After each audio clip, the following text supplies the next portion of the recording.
Bonjour à tous.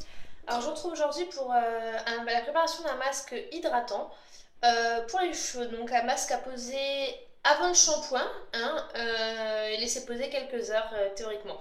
Donc il faut savoir que les cheveux ont besoin théoriquement de deux grosses choses, hein, vraiment, c'est les soins, enfin tout ce qui va être vraiment soins nutritifs et puis les soins hydratants. Donc voilà, l'hydratation c'est vraiment la base pour les cheveux. Donc là, le masque que je vous propose est tout simple, des ingrédients 100% naturels, bien sûr.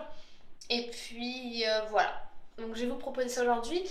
Je voulais juste vous montrer avant, donc mes cheveux, là, vous voyez, ça fait actuellement 9 jours que je ne les ai pas lavés. Donc on voit que les racines commencent doucement à être grasses quand même, un petit peu. Mais ça reste, enfin voilà, ça reste assez discret, vous voyez, quand je bouge les cheveux, c'est pas non plus ce qu'on repère le plus.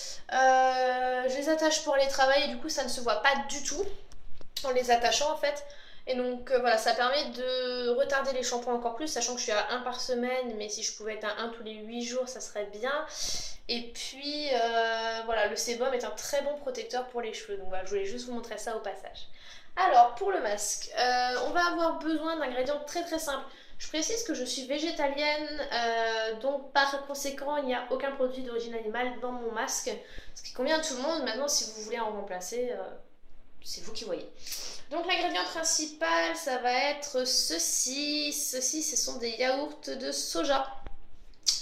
Pourquoi? Donc il faut savoir que tout ce qui est lait de base, donc les laits animaux, hein, sont très très hydratants pour le cheveu, mais également les laits végétaux. Il est évident que les laits végétaux sont forcément ont un fort pouvoir, une forte teneur en eau. Donc voilà, donc sous forme de yaourt, c'est la première fois que je l'utilise, mais ça permet d'avoir une consistance qui est vraiment très sympathique. Donc voilà. Après, le deuxième ingrédient, ça va être ceci. Donc ça, c'est du sirop d'agave. Normalement, on utilise beaucoup de miel. On entend beaucoup parler du miel, qui effectivement a un pouvoir sucrant intéressant et donc un pouvoir hydratant. Moi, pour ma part, j'utilise le sirop d'agave qui marche tout aussi bien et qui est donc 100% naturel. Voilà.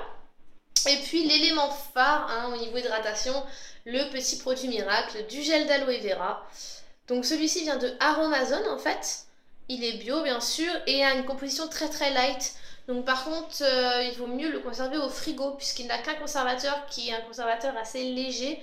Donc voilà, il a tendance à pouvoir changer d'aspect assez rapidement et à ne pas très bien se conserver. Donc faire attention à ça. Et puis, alors ça je rajoute, mais vous n'êtes pas du tout obligé, ça n'a rien à voir avec l'hydratation. C'est du MSM, donc c'est-à-dire du méthylsulfonylméthane.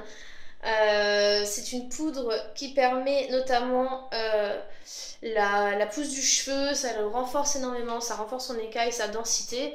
Je le prends actuellement en cure, donc c'est-à-dire que j'en incorpore dans mes smoothies et mes jus tous les matins. Donc en interne, et là je vais en rajouter un petit peu du coup dans ma préparation. Vous pouvez ajouter d'autres ingrédients qui sont hydratants. Moi, pour ma part, ça suffit amplement. C'est un très bon masque, très simple à réaliser. Par contre, bien entendu, il faut bien faire attention aux aliments nutritifs et hydratants, ne pas les mélanger. Et donc, bien sûr, il est évident que l'huile ne va pas rentrer dans la préparation. Ne mettez surtout pas d'huile de coco, de je sais pas quoi, parce que ça adoucit les cheveux.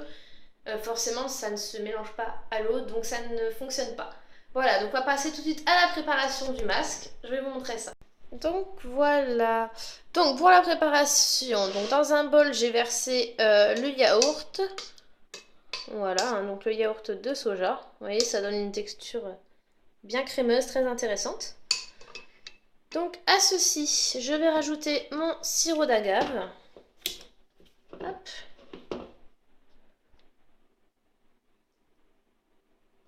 J'en mets quand même une certaine quantité personnellement, comme vous pouvez le voir. Hop, on mélange bien.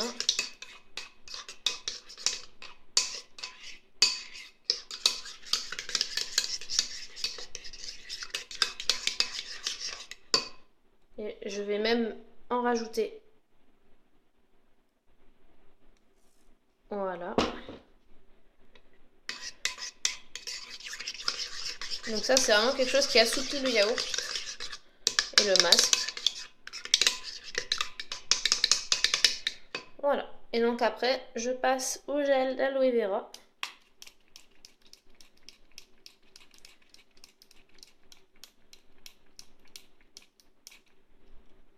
Voilà, comme ceci. Donc j'en mets une bonne quantité, hein, j'avoue. Maintenant, voilà, faut savoir que le masque hydratant, je le fais très rarement. Je le fais une fois par mois en fait, hein, pas plus. En fait, j'ai une routine très simplifiée. Je fais vraiment le minimum pour mes cheveux, avec que des ingrédients très simples et des masques très simples. De ce fait, quand je fais un masque, c'est vrai qu'il est un petit peu concentré, mais parce que voilà. Et donc je rajoute un petit peu, hop, donc environ une petite cuillère de MSM. Ça, comme je vous l'ai dit, c'est parce que j'en fais une cure actuellement, c'est pas du tout obligatoire. Donc voilà, là vous avez la base de votre masque, bien onctueux, et que vous allez pouvoir tartiner. Donc pour ce faire, moi j'utilise ceci, donc c'est un pinceau de coloration. Ça permet de retirer les mèches, et puis donc là d'étaler tranquillement. Donc voilà, j'ai fini mon masque. N'hésitez pas, comme j'ai fait, à rajouter du cellophane et une serviette en éponge par-dessus. Et sur vos épaules également, parce que c'est un masque qui a tendance à couler un petit peu quand même. Étant donné qu'avec le yaourt c'est assez liquide. On pourrait rajouter des poudres dedans pour l'épaissir un petit peu. Maintenant, j'ai vraiment envie que ce soit que hydratant, donc je rajoute aucune poudre. Je le fais comme ça, je sais que ça coule un peu, mais bon, ça me dérange pas plus que ça. Voilà, j'espère que ça vous a plu. Si vous testez ce masque, n'hésitez pas à me faire des retours dessus, à me dire ce que vous en pensez. Et puis surtout, voilà, n'hésitez pas à vous abonner à ma chaîne, allez voir mon blog aussi, parce qu'il y a beaucoup de choses que je ne fais pas en vidéo, mais que je poste sur le blog, tant d'un point de vue alimentaire que d'un point de vue soins naturels. Voilà, et puis j'espère vous retrouver très vite.